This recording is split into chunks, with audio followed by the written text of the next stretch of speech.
Nadie le dijo nunca que la vida sería sencilla, nadie le dijo nunca que iba a obtener sus recompensas y su estatus y su nivel con facilidad. El éxito cuesta trabajo.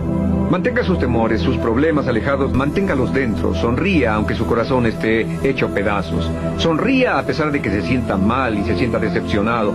Y no olvide esto, cuando las cosas vayan peor será lo mejor. Existe un viejo dicho en la milicia que dice: los soldados oran por la paz, pero esperan la guerra. Y la razón de esto es que nadie quiere la guerra. Oramos por la paz, todas las personas razonables lo hacen, pero esperan la guerra porque solo en la guerra se incrementa la promoción a los rangos más elevados.